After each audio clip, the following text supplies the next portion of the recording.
In the autumn of 1971, on a 240-acre wheat farm 12 miles north of Salina, Kansas, a 48-year-old woman named Marvella Holt walked into the field her husband had planted in winter wheat every October for 9 years and drove a metal fence post into the ground with a post maul at 7 in the morning, while her hired hand, a Mennonite named Aske, Schrock, who had worked the Holt place since before her daughters were born, 14, watched from the seat of the John Deere without turning off the engine. She drove a second post 6 feet from the first. She drove a third. She drove a fourth. Aske turned off the engine. "Mrs. Holt," he said. "What do you know, August?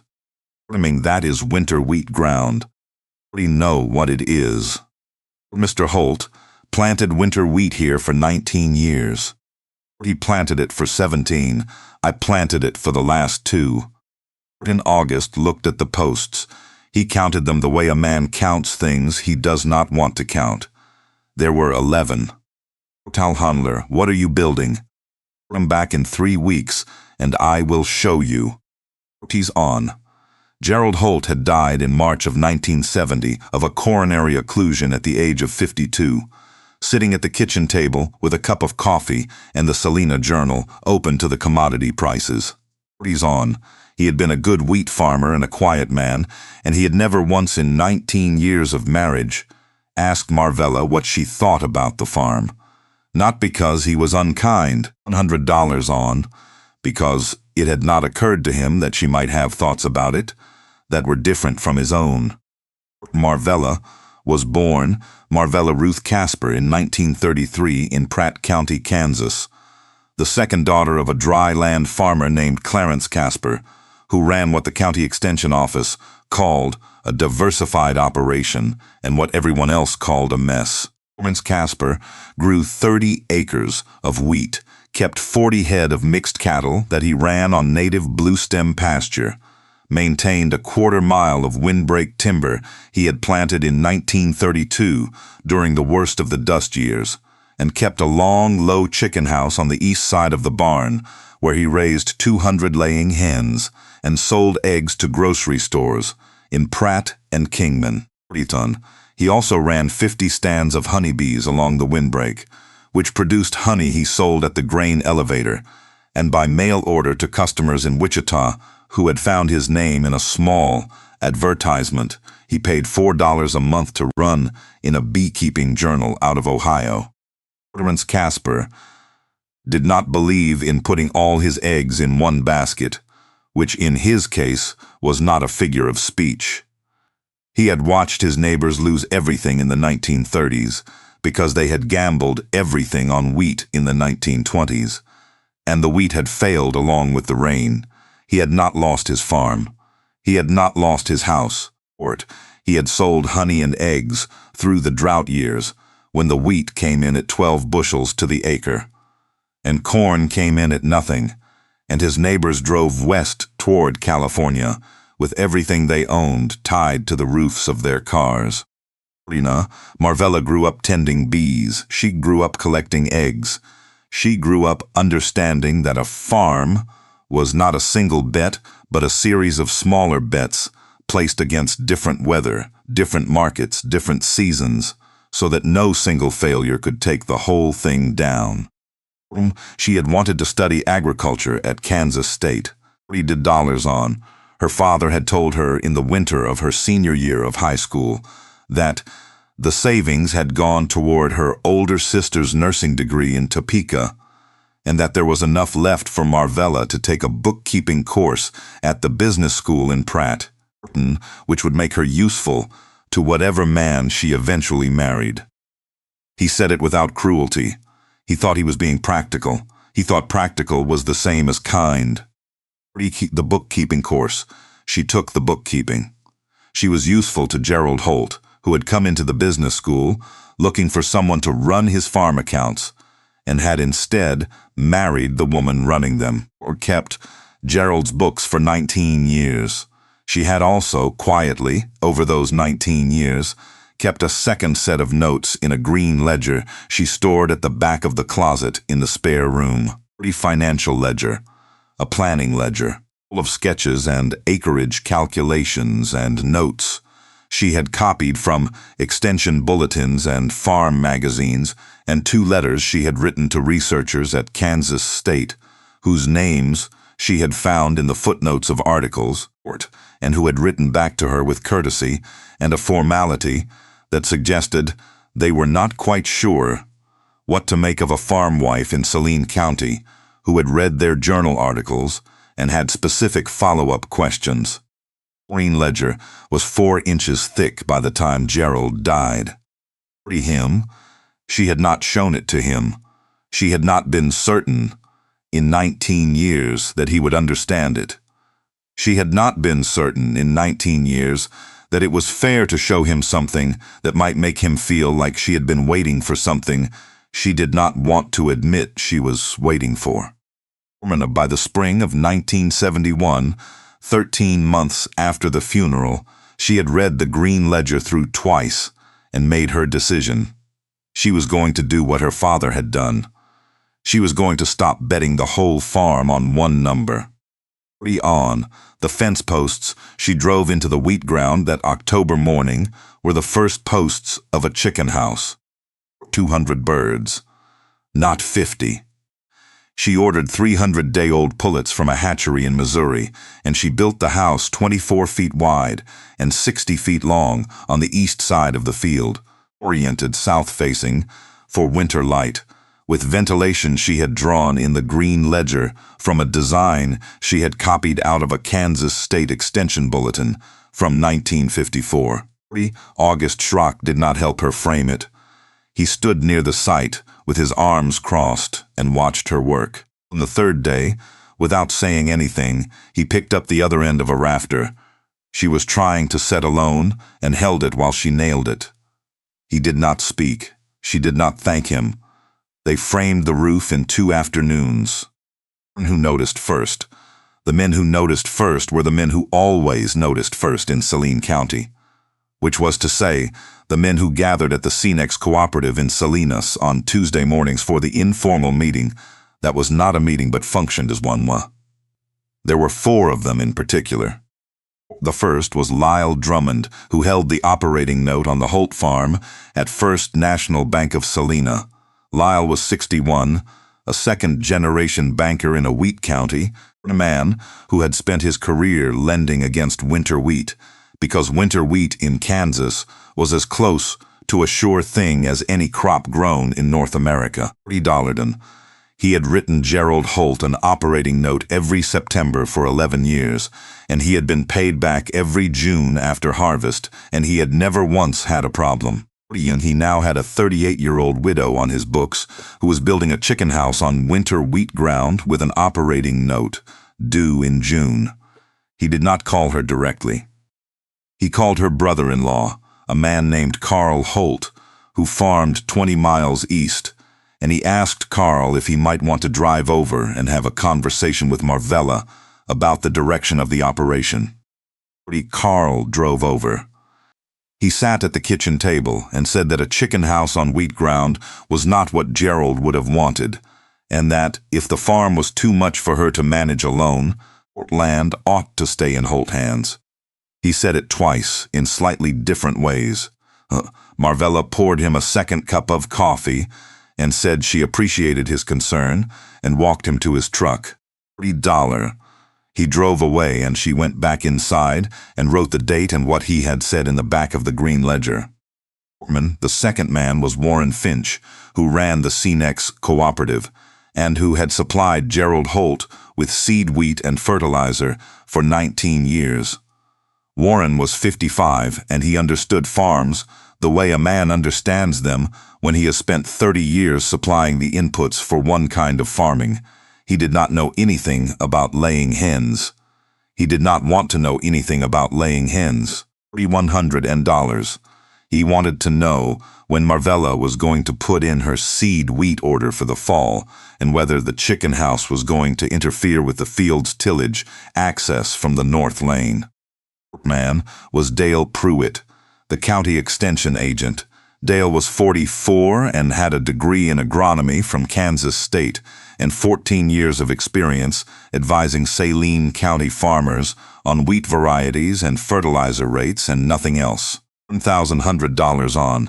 He drove out to the Holt farm in October on what he described as a routine visit and walked the site of the new chicken house with his hands in his pockets and said that the extension office had no current guidance on integrating poultry operations with winter wheat production and that he was not in a position to provide technical support for an enterprise that fell outside conventional Saline County practice. He said it politely. Salmon, he believed he was being helpful by being honest about what he did not know. The fourth man was Reverend Gary Ashworth at First Lutheran in Salina, who had buried Gerald Holt and who had been visiting Marvella every 6 weeks since the funeral, which he believed was his pastoral duty and which Marvella experienced as a form of supervision, 58, and had served the same congregation for 20 years.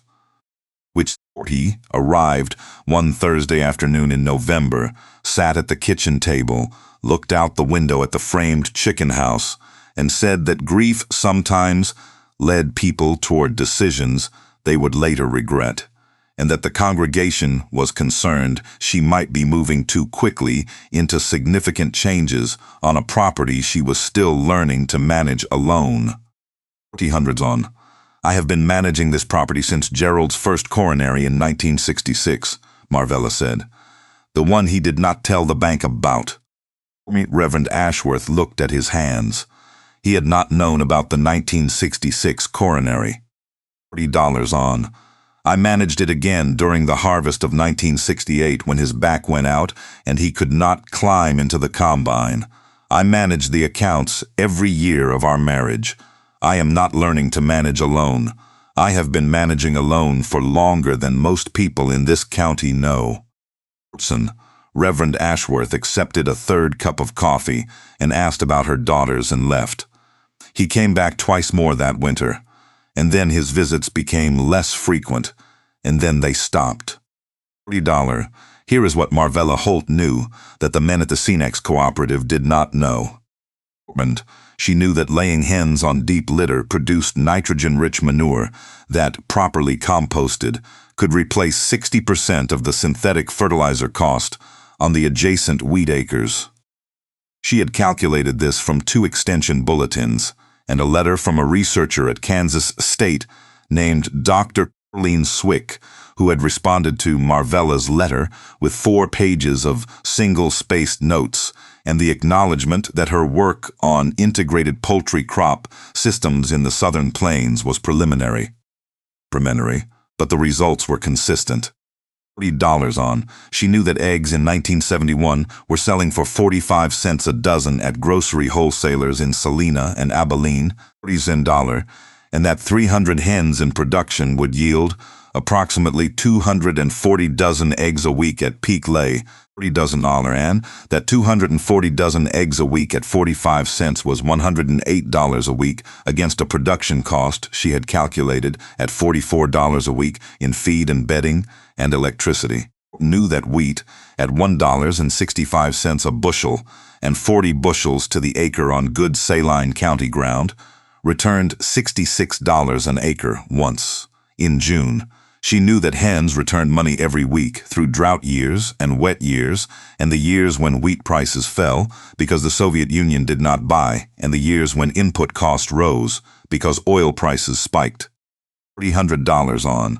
She knew that her father had kept his farm through the 1930s, not because he was smarter than his neighbors, but because he had never let any single market or any single weather event have the power to take the whole thing from him.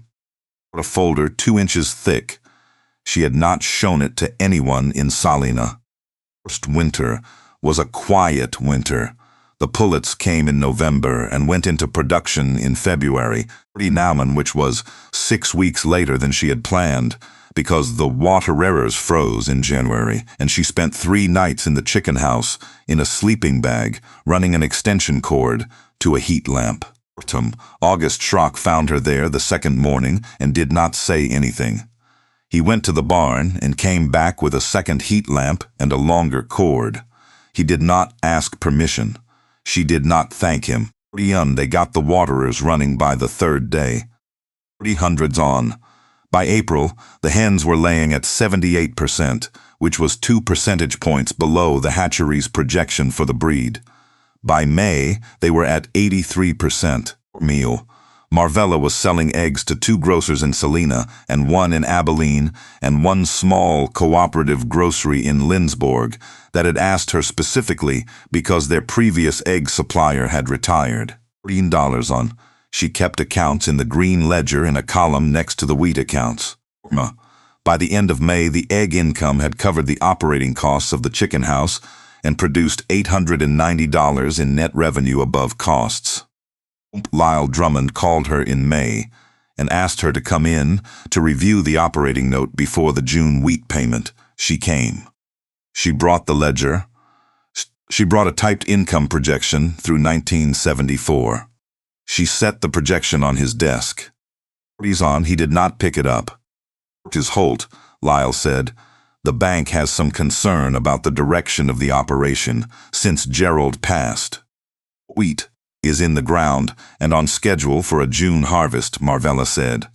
"The operating note will be paid in full in June, as it has been paid in full every June since 1960. The chicken house is generating positive cash flow as of May 1st. I have the numbers here if you would like to review them." Lyle looked at the projection on the desk without touching it. He had been a banker for 33 years. He had done this particular thing before, the thing where he looked at a borrower across his desk with a long and steady gaze and waited for them to feel the weight of the institution behind him. Most borrowers felt it. They shifted. They offered things he had not asked for. They promised changes he had not required. $1 on. Marvella Holt sat with her hands folded on the ledger and looked back at him and did not shift and did not offer anything. He approved the note. He had intended to approve it before the meeting. The meeting had been about something else. Marvella drove home and told no one about the meeting. She wrote the date in the back of the green ledger next to Lyle Drummond's name and the words, "Approved. No conditions." The second year brought the compost. $40 on. She had been building a compost windrow along the east side of the chicken house all winter, turning it with a borrowed tractor mount every 3 weeks, working the deep litter from the house into a pile that by April was generating heat at the center that she could feel through her boot when she pushed the heel into the surface. In May, she spread the finished compost on 12 acres of the wheat ground at a rate of 4 tons per acre and reduced her synthetic fertilizer application on those 12 acres by half. The wheat yield on the composted acres came in at 44 bushels. The wheat on the conventionally fertilized acres came in at 41. She wrote both numbers in the green ledger and said nothing to anyone. August Schrock noticed. He had been farming this ground for long enough to know what 44 bushels looked like versus 41. He stood at the edge of the compost-treated strip in July and looked down the rows and turned his cap over in his hands. 300 Mrs. Holt. Yes, August. This was the compost ground. Please, yes. He put his cap back on. He looked at the strip for another moment. "Your father kept bees," he said. Dawn, he did. Feeman, he always said the clover was better near the hives. He did say that. August went back to the combine and did not say anything else about it. But that fall, without being asked, he began turning the compost windrow on the weeks when Marvella was in Salina for egg deliveries. She did not mention it. He did not mention it. The windrow got turned. $100. The conflict that had been building since the chicken house went up became visible in the spring of 1973. 4,100 on the Saline County Agricultural Advisory Board, a body that existed primarily to distribute federal cost-share funds for soil conservation practices, and that met 4 times a year in the basement of the county courthouse, had been chaired since 1964 by a man named Harold Stipp. Was 67, a retired wheat farmer with 240 acres he rented out on shares, and he had served on the board long enough to believe that his judgment about land use in Saline County was both correct and final. He had watched the Holt operation for 2 years. He had said nothing publicly. He had said a great deal privately, in the way that men who hold advisory positions say things privately, so that the things they say can move through a community without being traced back to them. In March of 1973, Marvella filed an application for cost-share funding on a windbreak planting she wanted to put in along the north edge of the wheat ground, 360 linear feet of native shrubs and trees, a practice the county's own soil conservation plan identified as a priority for wind erosion control in the western sections of the county. The application was routine. The practice was eligible. The funding was available.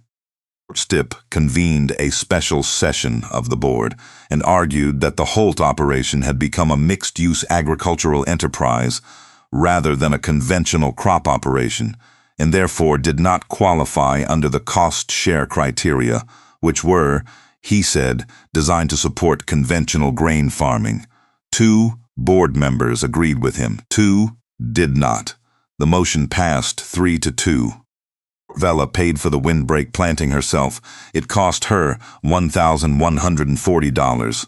She planted it in April with August, and her older daughter, Patsy, was 17, and who had driven out from Salina on a Saturday morning in work boots with her hair pulled back. They planted 360 linear feet of sand plum, Osage orange, and native cottonwood in 2 days. Marvella wrote the date and the amount, and Harold Stipp's name in the back of the green ledger. Did not appeal the decision. She did not write a letter to the Salina Journal. She planted the windbreak and she moved on. The egg operation expanded in 1974 to 500 hens. The compost program expanded to cover 30 acres of the wheat ground. The wheat yield on compost-treated ground averaged 46 bushels against a county average of 39. Marvella had reduced her synthetic fertilizer bill by 60% from the 1971 baseline, and her per-acre input cost on the treated ground was $11 less than the county average. She did not publish these figures. She wrote them in the green ledger, and she made her deliveries, and she paid her note in June. Finch, at the Cenex, noticed that her fertilizer orders were getting smaller. He mentioned it to Lyle Drummond at a Rotary lunch in March of 1974. Lyle mentioned it to Harold Stipp at the Elks Club in April.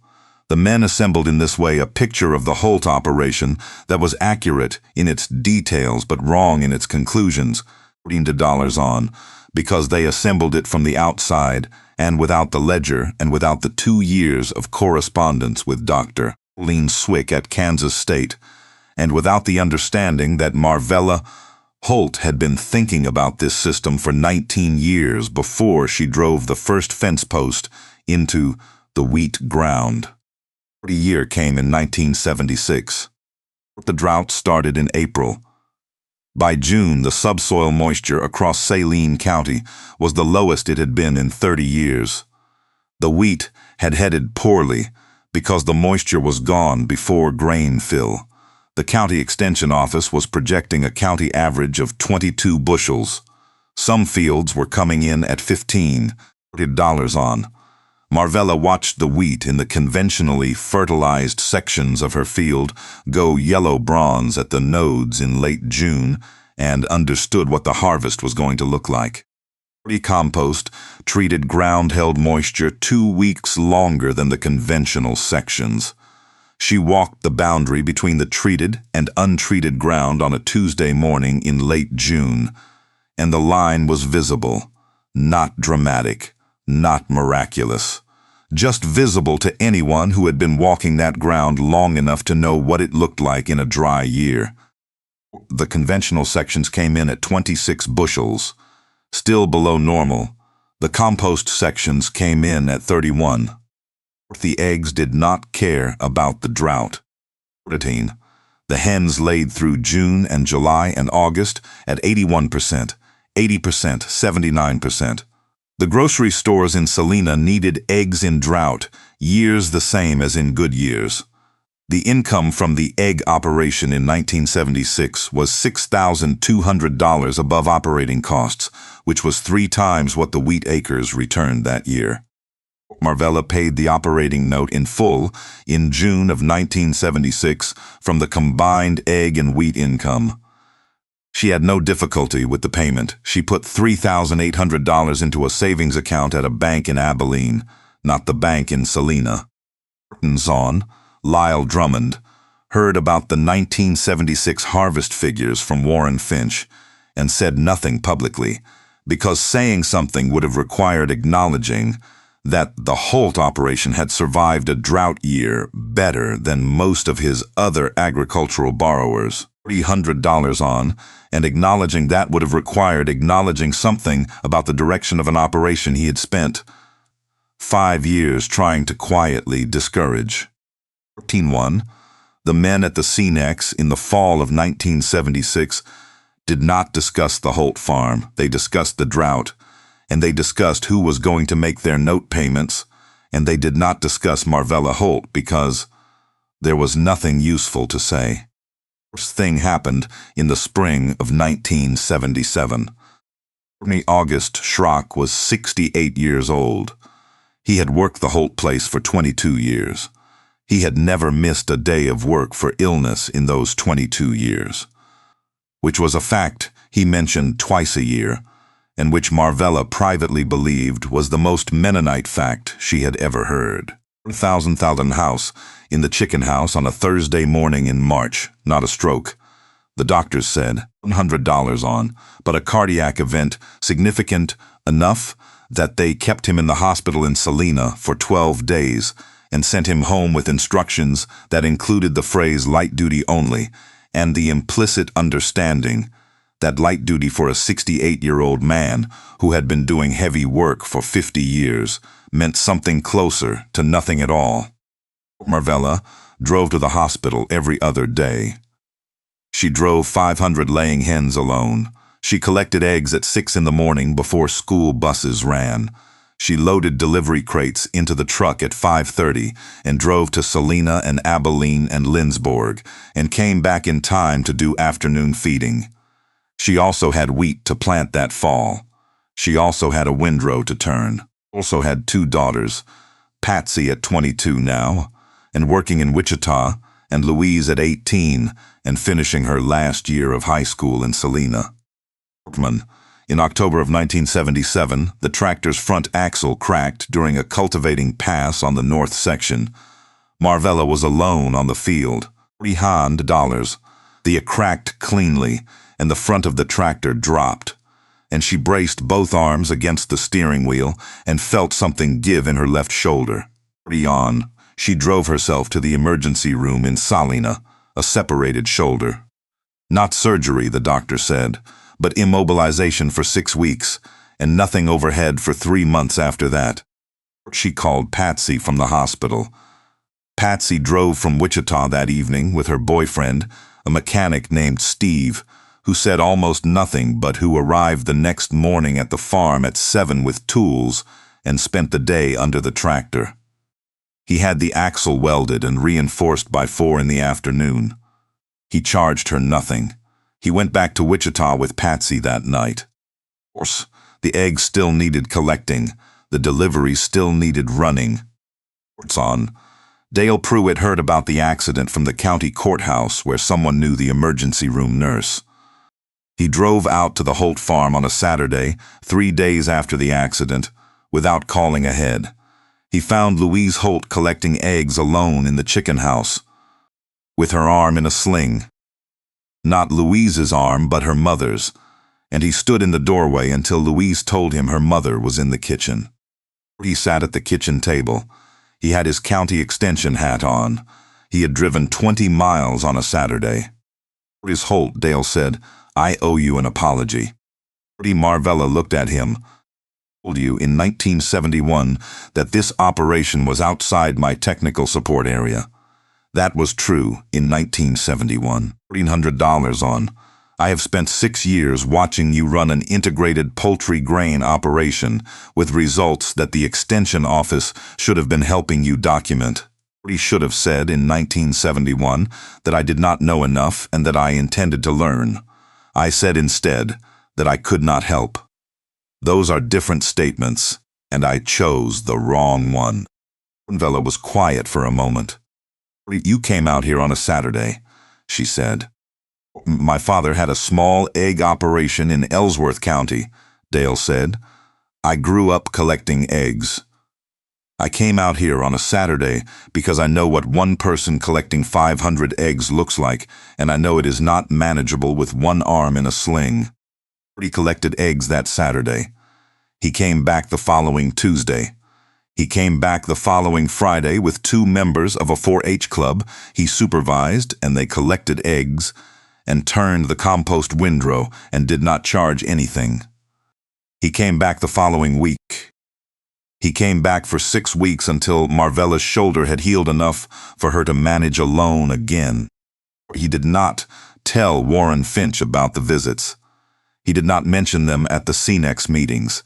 He simply drove out and collected eggs and went home. The friends told their parents. The parents told whoever they talked to, and the story that moved through Saline County that winter was not the story about the widow doing something irrational with a chicken house. The story was that Dale Pruitt had been driving out to the Holt farm on Saturdays for 6 weeks to collect eggs. Marvella Holt heard the story in December and called Marvella.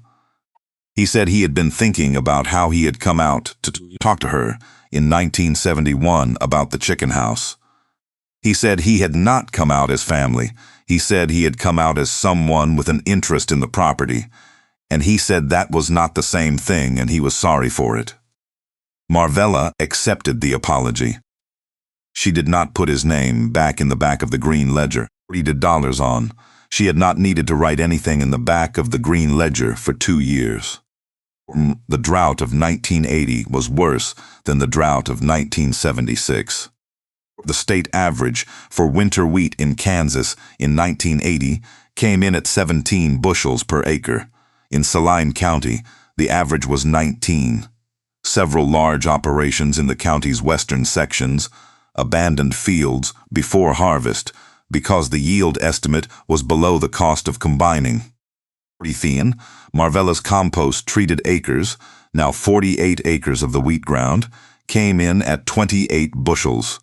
The conventionally fertilized sections came in at 23. Combined wheat income was lower than any year since 1970, but the egg income was $8,900 above operating costs, and the combined gross from the operation was the highest per acre gross in the county for the 3rd consecutive year. She did not know this for certain, because she did not have access to other farms' ledgers.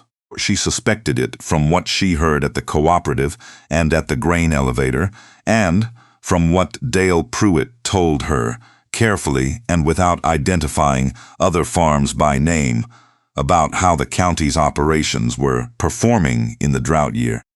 Paid the note in June. She put $6,200 into the Abilene savings account. The account now held $21,000. $300 on. Lyle Drummond retired from First National Bank of Salina in the spring of 1981. His replacement, a younger man named Thomas Reeder, called Marvella in June and asked if she would be willing to meet with him to walk through the operation. Not to review the note, to understand the operation. She met with him. She brought the green ledger. She brought 10 years of harvest records and egg production records and input cost records. Thomas Reeder was 34 years old and had a degree in agricultural finance from Kansas State.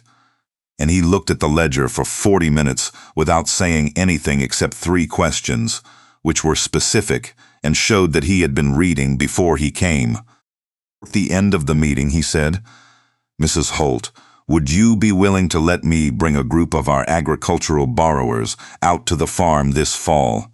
Not to inspect anything, just to see it." She said, "On a Saturday." 1,000 farmers came that October. Most of them had driven past the Holt place for 10 years and had the general impression that Marvella was running an experiment that had not yet failed visibly enough to confirm what they expected. They walked the compost sections and the windbreak she had planted in 1973. They walked the chicken house. August Schrock recovered and returned to light work and mostly moving slowly through the operation, doing small tasks that Marvella invented for him, answered questions about the windbreak because he had helped plant it, and because it turned out that a 68-year-old Mennonite farmer had, in his own quiet way, spent 4 years becoming the second person in Saline County who could discuss the relationship between native windbreak species and soil moisture retention in the adjacent wheat ground. Nobody laughed on the tour. The time for laughing had passed 3 droughts ago. A reporter from the Salina Journal, named Gwen Barker, came to the farm in the spring of 1982. She was 26 and had been at the paper for 2 years, and she had been told by her editor to write a feature on the Holt operation because a banker had mentioned it to someone who had mentioned it to her editor. Hollers on. She arrived expecting a story about a woman who had tried something unusual and gotten lucky. She left with a story about a system. The article ran in April of 1982 in the agriculture section of the Salina Journal. The headline was, "Saline County Widows Integrated Operation Weathers Drought While Neighboring Wheat Farms Struggle." Marvella was quoted 4 times. Her longest quote was 9 words. "A farm that bets everything loses everything eventually." $40. The article was picked up by the Kansas Farmer magazine in June. It was referenced in an extension bulletin from Kansas State in the fall. By the end of 1982, Marvella had received 61 letters from farmers and farm wives across Kansas and Nebraska and Oklahoma asking questions she answered on her typewriter after dinner. "What do you mean?" Harold Stipp had died in 1979, 2 years after his retirement from the advisory board. He did not live to read the article. Reverend Ashworth had been reassigned to a smaller congregation in Hutchinson in 1978. Warren Finch retired from the CNEX in 1983 and moved to Arizona. $40 on. Carl Holt had been farming his own land 4 miles east and had not spoken of the chicken house since his phone call in 1977. Dale Pruitt was still the county extension agent. He was 55 years old and had 8 years left before retirement.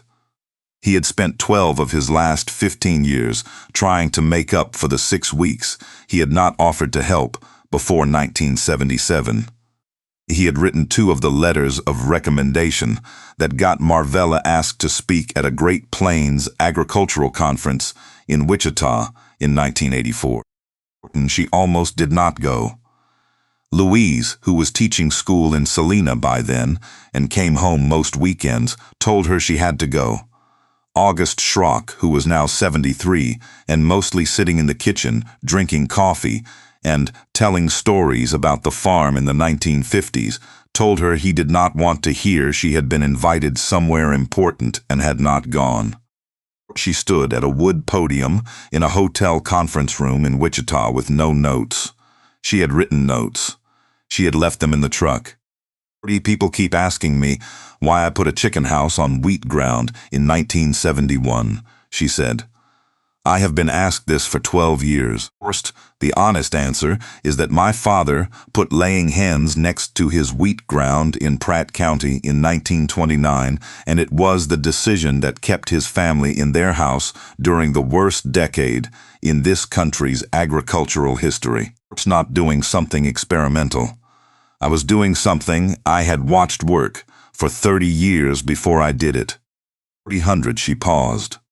What it seemed experimental is that between 1945 and 1970, American agriculture decided that a farm should do one thing efficiently rather than several things reliably. We chose efficiency. We built the whole financing system around efficiency. We built the whole extension system around efficiency. And then we had drought years. And we found out that efficiency and resilience are not the same thing, and that a system built entirely around efficiency has no reserve when the one thing it does well stops working. What? She paused again. 40% of their wheat income. My neighbors lost 40% of their wheat income in 1976 and 55% in 1980. I lost 20% of my wheat income in both those years. The difference was not that I was smarter or luckier. The difference was that I had eggs. Dawn, she stepped down. The room was quiet for a moment, the specific quiet that comes before people start talking to each other rather than at a stage, and then it was not quiet. 4,000. Dale Pruitt was in the audience. He had driven from Salina that morning. He found her in the lobby after the session. $40, Mrs. Holt. Open, Dale. I should have said in 1971 what I said on your kitchen floor in 1977. I know I've said this before. 40,000 you have. $1,400 on. I keep thinking I'll say it enough times that it'll feel like it covers what I didn't do. Work that way, Marvella said, but you kept coming to collect eggs, and you brought the 4-H kids, and you wrote the letters to Wichita. I have always counted those as the accounting being settled. Then he looked at the floor. He was a man who had spent 15 years trying to be useful in place of being right. What do you see when you drive past the farm now? Marvella asked. $400. I see what your father built in Pratt County, Dale said. I see a farm that doesn't have a single point of failure. He shook hands with Louise, who had driven down from Salina for the conference, and he drove back to Salina. He retired from the extension office in 1992. He attended Louise's wedding in 1989 and sat at the family table. August Schrock died in the winter of 1985 at the age of 76, quietly, at his house at the end of the lane, which was the same house he had lived in since 1955. Marvella and Louise and Patsy were the only ones at the small service at the Mennonite church in Gosel. He was buried in the church cemetery next to his wife, who had died in 1978. The windbreak he had helped plant was 8 years old by then and was beginning to show itself properly. The Osage orange thick and the native cottonwood 30 feet high, and the whole north edge of the field changed by 360 linear feet of things Marvella had planted because she knew what they would become. The egg operation ran for 21 years.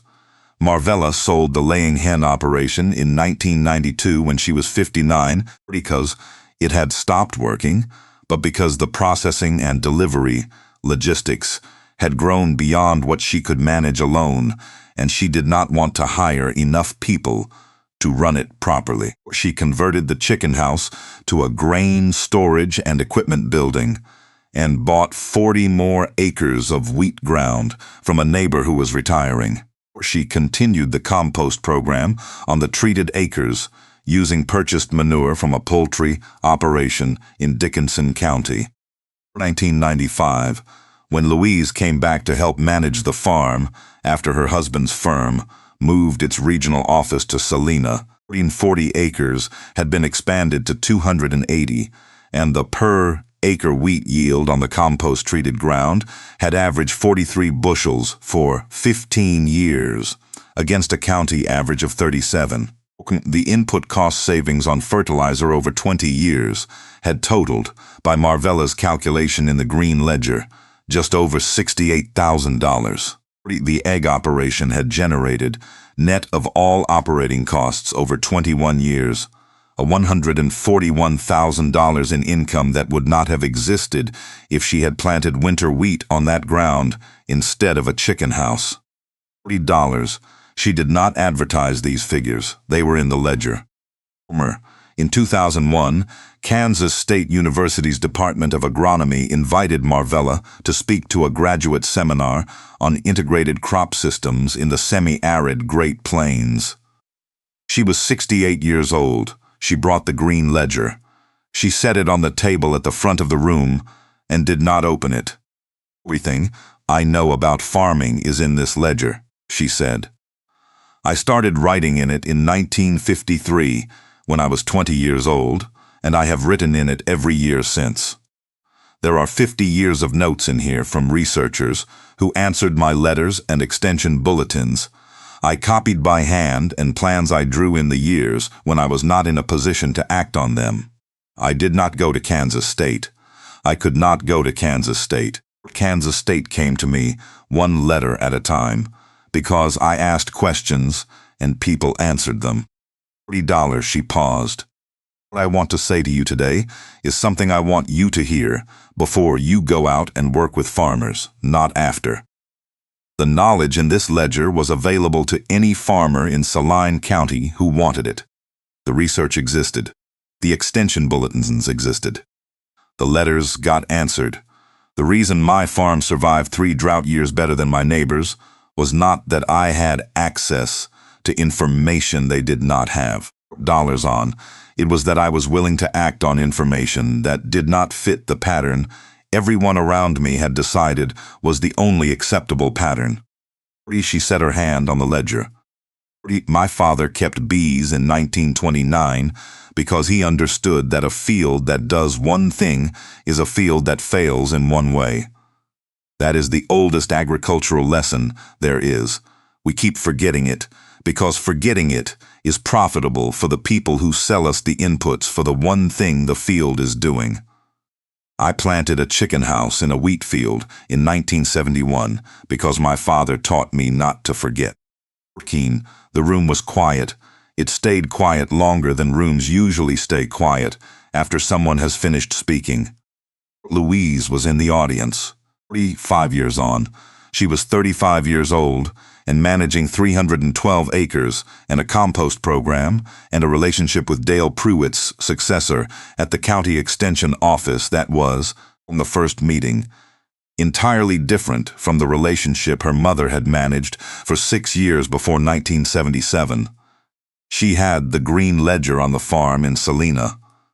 She had read it through twice. She had started a second ledger of her own. The 280 acres remain in the family. The windbreak that Harold Stipp's board refused to cost share in 1973 is now 50 years old and stands 40 feet high on the north edge of the wheat ground, and has changed the wind patterns across that section of land in ways that show up in the soil moisture readings every April. The compost program continues.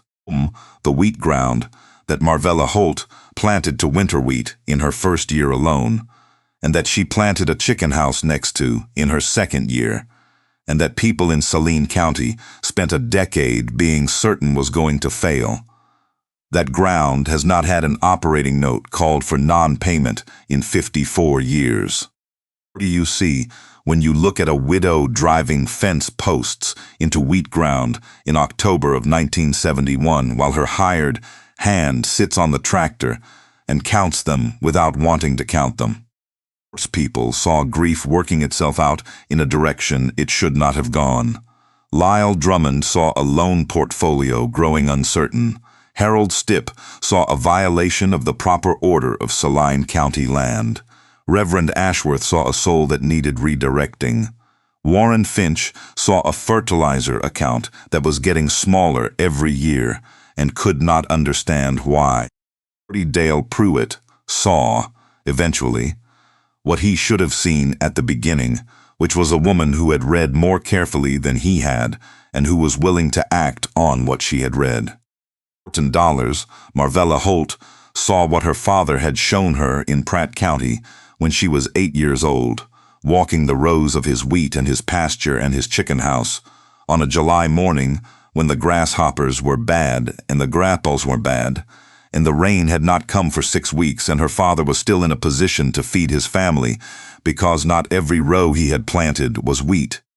$40 on, she saw a farm that had been betting on one number for 19 years. $40. She saw what happened to farms that bet on one number when the number came up wrong. He drove fence posts into the wheat ground in October of 1971, and she built a chicken's house, and she ran it for 21 years, and in 3 drought years, when the county lost half its wheat, she paid her note in full in June and put money in the bank in Abilene and answered 61 letters on her typewriter, and eventually stood in front of a room at Kansas State and said the thing her father had told her in a wheat field in Pratt County in 1941 when she was 8 years old. Farm that bets everything loses everything eventually. $40 on. She had been waiting her whole adult life for the chance to prove it. Keep thinking about the green ledger. Not the numbers in it, though the numbers matter. I keep thinking about the fact that Marvella started writing in it in 1953, when she was 20 years old and had no farm of her own and no real prospect of one he's on, and that she kept writing in it for nearly 50 years before she ever stood at a podium and read from it in public. 50 years of notes that nobody asked for, from a woman who had no institutional standing and no degree and no platform. She wrote them anyway. She kept them in the back of a closet. She answered letters from researchers who didn't know quite what to make of her. She did the math on egg production and fertilizer costs in a county where nobody was doing that math. That's the part that gets me. Not the drought years, not the moment the compost ground outperformed the conventional ground by 5 bushels. Those outcomes were the result of something that had been accumulating quietly for 2 decades before anyone could see it. What you think about is the kind of person it takes to build something that carefully over that long a time. There's an honesty in how Marvella went about it that has nothing to do with being loud or being right in public. She knew what she knew. She knew it well enough to act on it when the time came, and she didn't need the men at the Cenex cooperative to agree with her before she drove the first fence post into the ground. Fourthly, that kind of integrity, the kind that doesn't require an audience, is rarer than people admit. Most of us don't hold a position that long without external validation. Most of us start to doubt the ledger when everyone around us is shaking their heads. She didn't doubt the ledger. She had read too carefully and thought too long to doubt it. That's not stubbornness. $300 on. That's what happens when someone has done the actual intellectual work of understanding something from the ground up rather than inheriting the assumption. Marvella knew why the system worked. She had corresponded with the researcher. She had done the arithmetic. She had watched her father's farm survive the 1930s on the same principle. $40 on. When Lyle Drummond looked across his desk at her, he was looking at someone who understood the thing she was doing better than anyone in that county, and that understanding held. 300. And then there's August. August Schrock picking up the other end of the rafter on the 3rd day without saying a word. August turning the compost windrow on the weeks Marvella was in Salina. August dying at 76 in the house at the end of the lane after spending 30 years quietly doing the work of a farm he didn't own. I think about what it costs to keep showing up like that, year after year, and past the point where anyone is watching. $14 on. That's a kind of strength that doesn't get named often enough. The willingness to keep being useful even when the acknowledgement never comes in the form you might have wanted. What Marvella built was not an accident, and it was not luck. It was the direct result of a woman who told the truth to herself about what she knew, had the discipline to document it for decades before she could act on it, and then held her ground through years of institutional pressure without becoming bitter or loud or small. 33 things together. The honesty, the preparation, the endurance are what the drought of 1980 was really testing. The wheat yield was just the measurement. Real test had been running since 1953. The Green Ledger is the whole story. A farm that survives is not a farm that got lucky. It's a farm that had 50 years of thinking behind it before the hard year came.